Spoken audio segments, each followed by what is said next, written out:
Hi everybody, it's Mike. I'm one of the admins from the Facebook Moon Landing Hoax Group, and today I want to talk about a couple topics. One, in regards to whether or not a particular Apollo photo is photoshopped from Apollo 17. Then I want to talk about our Facebook group's shadow ban that we are undergoing right now and some details on that. And then lastly, I'll talk a little bit about my take on the Artemis program that will allegedly in the coming years land a woman on the moon, which I do not think is going to happen for reasons I'm going to go into. So let's get started. I'm screen sharing with you. This is an email I sent to the administrator at imageedited.com.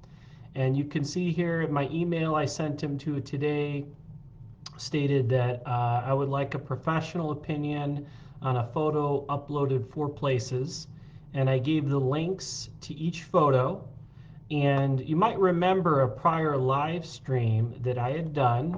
If you go to our YouTube channel, I have the moon landing hoax you go to, and where was it, back on live stream number 7.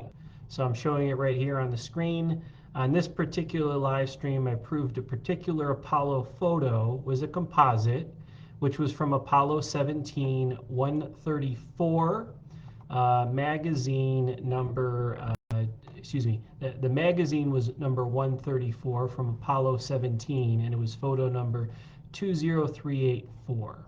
So the two particular photos that I wanted analyzed, and I had run them through a number of forensic software websites. Here's a recent one I did from imageedited.com, and they're even saying, yes, the photo has been edited, and it says it may have been modified. Photo has Adobe editing tags. Image edited, yes. Okay. Originally, when I look at these photos and analyzed them, I did an article. And I'm a much better writer than speaker, so forgive me for these off-the-cuff live streams if they sound a little bit jumbled. I am doing them in my free time to briefly explain to you some information and things that I have done, and share that with our Facebook group and our YouTube channel and Gab communities you can join. But anyway, I had gone to, written an article, and it's on my blog, strategemsoftheright.blogspot.com. I published it February 24th, 2021. And it's called An Epistemological Study of Apollo 17, a do-it-yourself guide to proving photo AS17 134 20384 is fraudulent. So I go through it, and basically what I did is I found an archive image from nasa.gov of a particular Apollo photo, and it is the famous one with the astronaut next to the flag pointed toward the Earth. And I proved this was a composite. So what I did is I downloaded the old version of the photo, which was up there until 2009. I ran it through software, 29a.ch/photo-forensics, uploaded the photo, and when I did the screenshot I'm showing of my analysis, I clicked noise analysis, and you can see right here the lines I'm kind of drawing here where they cut out the astronaut and pasted it together with the flag. So they were so lazy with this, they couldn't even position the photographer in the studio when they took this particular photo, okay? They actually couldn't even get it right, so they actually cut and pasted them together, because why else would this be a composite, right? And when they were on the moon and they couldn't, take the two shots, so they made a composite when they were on the moon. Right, well, the record doesn't say this was a composite. Why is it a composite? I'm zooming in and showing you. This is the scissors where they cut the astronaut, cut it around here around the visor. They pasted them together, and that's how they made that particular photo. And then I show through the forensic software that it was indeed photoshopped. Okay, and then I show a new, I'm sorry, I should backtrack a little bit. I showed that it was not photoshopped, the original version, And then I show the new version because they uploaded a new one to the Apollo Lunar Surface Journal. I'm screenshotting right here. So I downloaded this particular file, and then I found out that, did the noise analysis, and you can see it's blurred out over here. What's all this blurriness going on? Well, they're editing out the fact that this is a composite image, right? So if they took a composite on the moon and had to make the photo this way as a composite with two photos taken on the moon, why are they later on covering up that evidence by photoshopping it, right? And I see here, I screenshot when I went through this, and it determined, according to the photo forensic software, yes, came from Photoshop. And same thing, imageedited.com came from Photoshop. So what imageedited.com says, if you go through it, it gives you a link that you can click and get a professional opinion. It says, for full image analysis, contact us for pricing. So of course I did that, right? And here's the email I sent. So I look forward to the professionals at imageedited.com, how much they're going to charge me. I'll pay for their time, right? I mean, I believe professionals should be paid for the work that they've done, and I will gladly fund this with my own money just to see what the report says. And I'm going to share that report with you as soon as I get a reply from this administrator. I pay them, and we'll see what their opinion is on these photos. So basically here, this first photo I took is the one on archive.org, which was the old photo. And here are 3 different versions of the replacement photo. So I'm asking them to analyze all 4 of these because they basically, what happened was the old photos were taken down. This was the old photo. So you can see it was captured on archive.org. You can see the tag. It was on rin.hq.nasa.gov, and GRIN stood for Great Images in NASA. So it was on NASA's website, and they took it down. What did they replace it with? We'll have a couple different versions.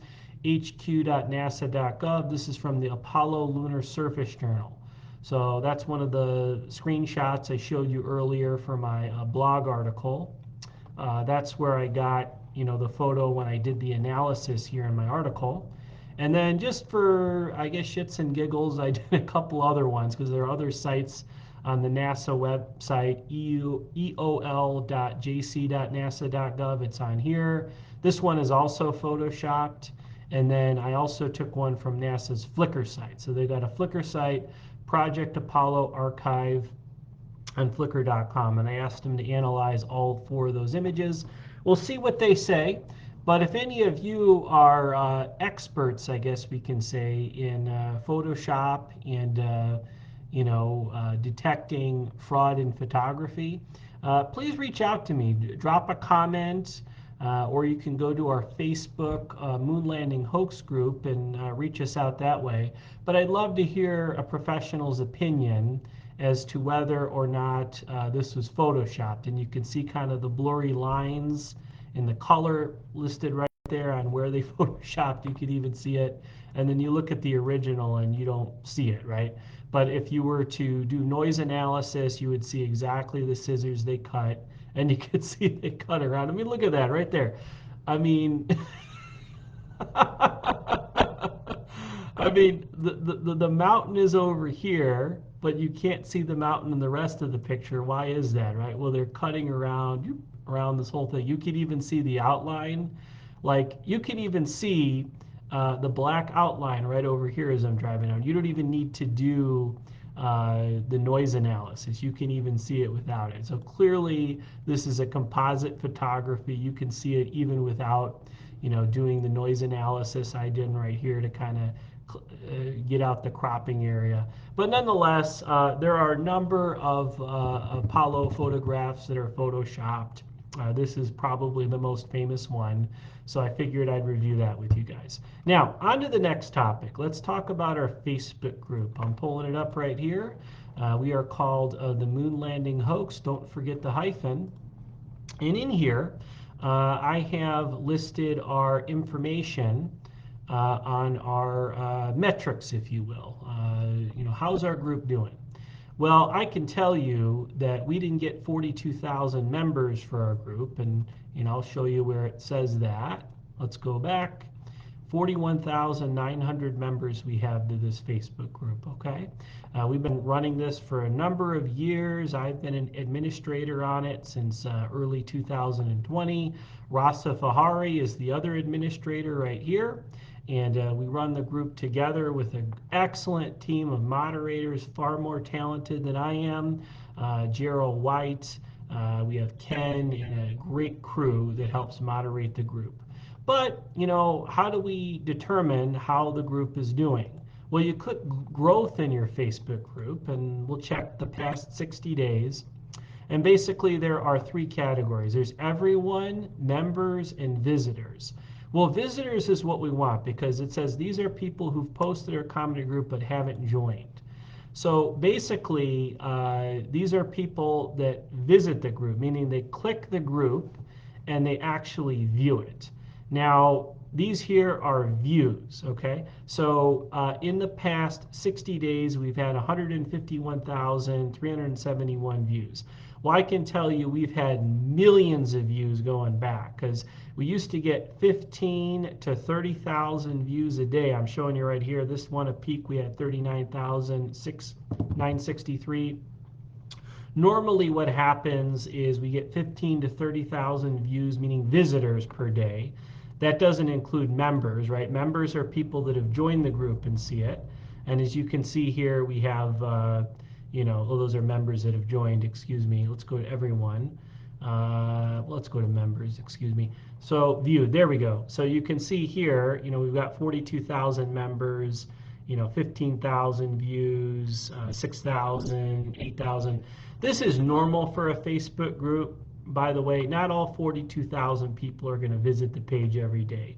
And Facebook understandably doesn't send a notification out because how batty would it drive you if you got a notification every time somebody posted in a group, right? You'd probably you know, quit the group, right? It would be so annoying to get all these damn notifications, so you would just quit, or you'd be like, this is too much to keep track of. So how it's done, and I understand why, is if a post gets popular, they'll send it to all the members.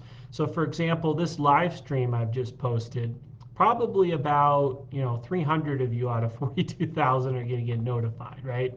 Now I think that's kind of bullshit. I think maybe a couple thousand of you at least should get notified, but you won't.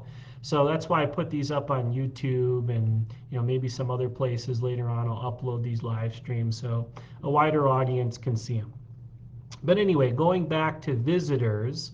So visitors again are people that have viewed the page that are not members. Well, it was 15 to 30,000 views that we got on average normally, and then all of a sudden what happened on September 22nd, that's when the shadow ban kicked in. Whoop! Went from 40,000 views to 612, and then it got down to about 100, 200, 87, 75. You can see it's still going down. These are views per day, 36 views per day, 33 views per day. And this is important because these are people that are not already members. These are new people on Facebook that might be coming across our group that want to get access to the information. Well, you can see the shadow ban right here. So there's been a number of shadow bans that our group has been under. And let's go over here and show you an example. Oh, that's members join. We won't do that. Visitors, here we go. This was 157,000 views. You can see a shadow ban we were undergoing on February 27th. Then the shadow ban broke, and then we got 10, 15,000 members per day. So I've been tracking this data for a long time. Usually a shadow ban, when we undergo one, is usually about 45 days, okay? And when we undergo a shadow ban, oftentimes it'll be because we'll have, let's see here if I could find an example. Group quality, it says false information. So what'll happen is somebody will post something and the Facebook fact checkers will say it's false and say group has some issues, and maybe they'll shadow ban us. And then the shadow ban will last about 45 days, and then it'll pick right back up. But what's happened is the shadow bans have just continued.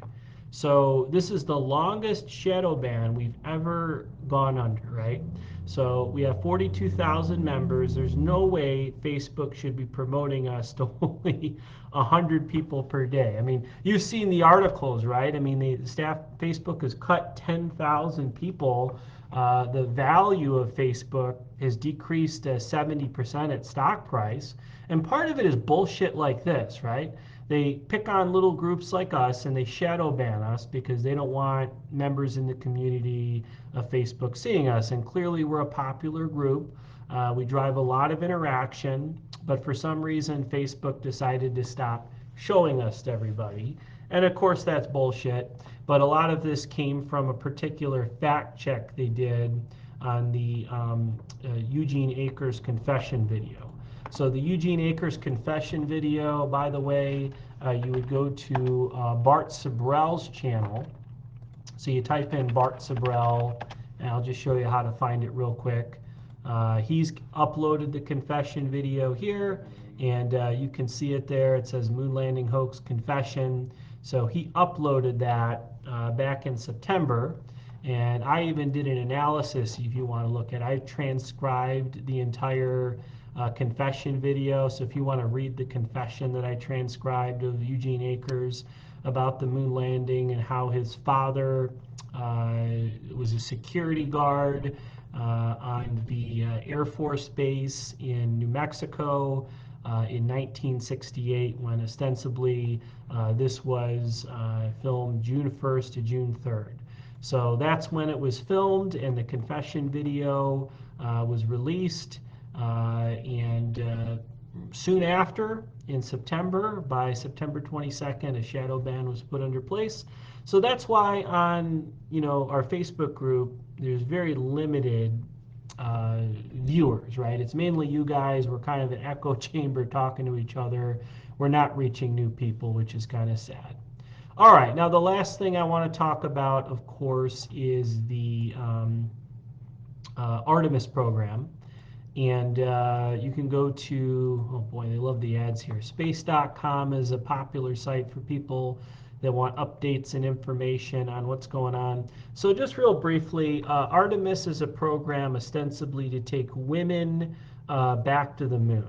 So what is the Artemis 1 moon launch? Okay, so ostensibly tomorrow, you can see here in the bottom right corner when I'm recording this, they're going to launch a rocket, and it's unmanned, and it is going to circle the moon. Now, this will be interesting because, as I've stated in my prior live streams, our group subscribes to the theory that the reason the moon missions had to be faked was because it is possible to send an unmanned craft to the moon, but it is impossible to send a manned craft, right? So an unmanned craft will be around 1,000 pounds.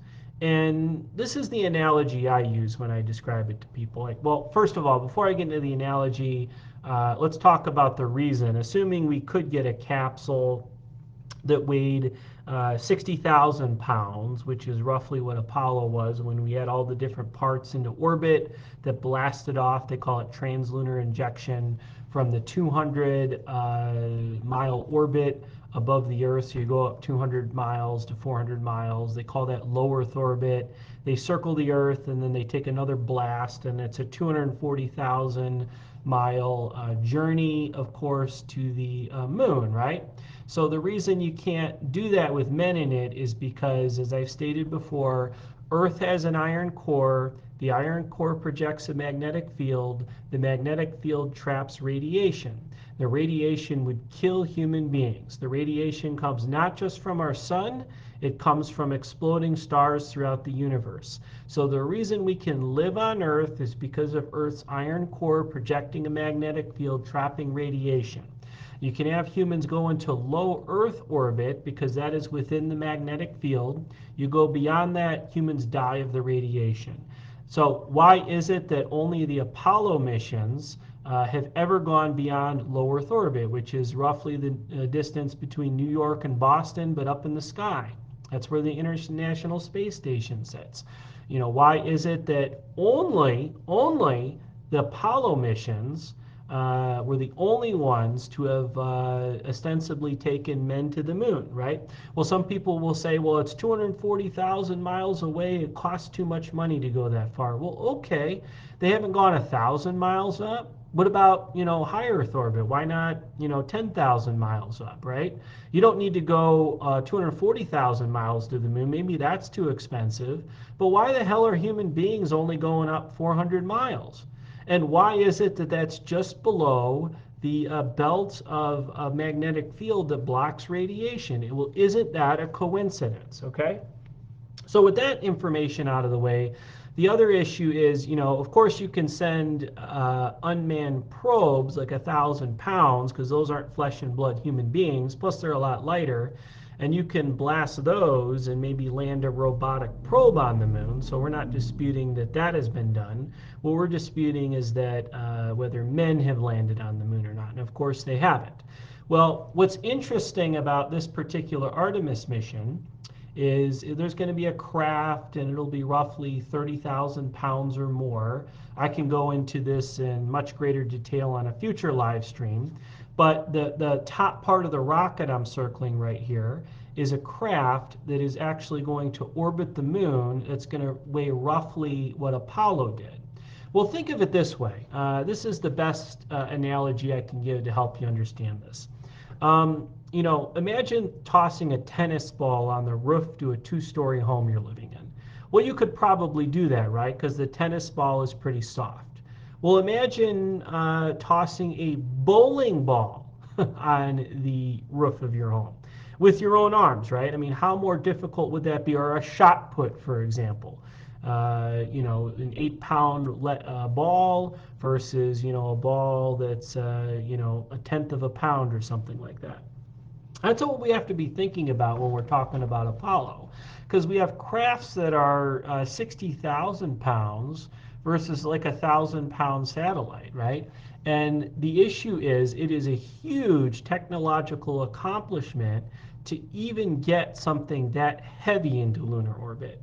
And if this is successful, even though this is unmanned, this would be the first time that that would have been done, which would be a huge accomplishment. This would be wonderful if this happened for advancements in technology and human space exploration. And eventually one day we'll develop technology, hopefully, that blocks the radiation and we can do space travel. But for right now, we can't. And what angers me so much about this Apollo fraud is the fact that,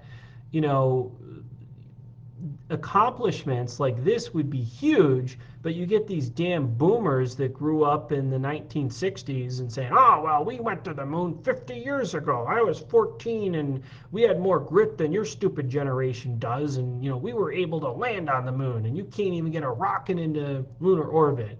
It's like, shut up, boomer. You didn't go to the moon. And the people from your generation didn't go to the moon either. And we can prove it dozens of different ways.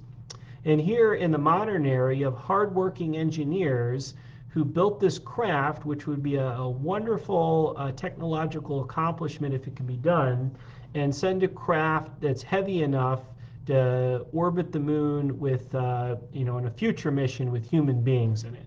So this is just to test the radiation, because presumably, well, if you read the article, they say they have, dummies in here for female mannequins that are going to detect radiation so that they can use those readings for a future mission for Artemis that will be manned, right? Well, the question becomes tomorrow, are they actually going to launch this? Because this has been delayed a number of times. And in our Facebook group, somebody posted a funny meme. By the way, definitely join us if you're from YouTube on the Moon Landing Hoax Facebook group. I've got, we have a wonderful number. Here it is. It says NASA's, this is from the Science Times, NASA's Artemis 1 moon rocket lifespan ticking as boosters may expire in December, right? So if we can't get the rocket, or I keep saying we, I'm not part of this, if they can't get this rocket off the ground in, by the end of November, well, they have to restart, and they might scrap the program and start and have to start again. So there's a question as to whether, they can even get this rocket into lunar orbit. Because as we all know, what happened for the Apollo missions is the astronauts actually hung out in low Earth orbit. They didn't even, actually go anywhere near the moon. So what happened was, as most people in our group probably know, if not, I'll link you to, or I'll go to my article right now to show you, because I've written about this. What did I call it? Epistemological, let's see here, study of Apollo 11. That was the name of the article I published, and there it is. So, if you go through here, and the name of the article again is an epistemological study of Apollo 11, Is There a Noble Lie? Published June 8th, 2020. And, I go through the footage that Bart Sibrel had released from his documentary, A Funny Thing Happened on the Way to the Moon. This was also referenced on David Percy and Mary Bennett's documentary, available on allus.com, What Happened on the Moon. And in it, you have a disclaimer. So they got footage that was not for general public distribution. It was mailed to Sibrel. Percy got a copy too. They published it in their documentaries. And what happened was they were filming the Earth from a porthole window, and that's what it looked like. And then all of a sudden this light comes on, right? I'm showing you. And then you can see a little divider line they used to make the Terminator line, because what happened was they forgot to shut the camera off, and oops, and this is what it really looked like, right? This is the outside light. They shut the lights off in the spacecraft, and used the porthole window with some type of covering that would show a picture of the Earth. So that's how they faked it. And then you could say, well, maybe they were practicing, right, while they were in low Earth orbit. Well, you can see the camera pan later, and you can see the clouds. Clearly they're in low Earth orbit. You can see it right there. And then they even put the camera. This is all in real time. There's no editing in it, because this video was sent to Sibrel, and NASA even put the same video through a company called Spacecraft Film. So you can even buy this footage, and they published it in 2003. And you can see at the 34 hour 16-minute mark, they're showing here, well, 34 hours 16 minutes was way past translunar injection. That occurred at the 2 hour 50-minute mark. So this is 34 hours 16 minutes, and they verbally say it too, by the way, in that footage. And where are they? I mean, you can see the window shot right here. So they were in low Earth orbit the whole time. So anyway, guys, that's about all. Look forward to seeing you at the next live stream. Have a good day. Take care. Bye-bye now.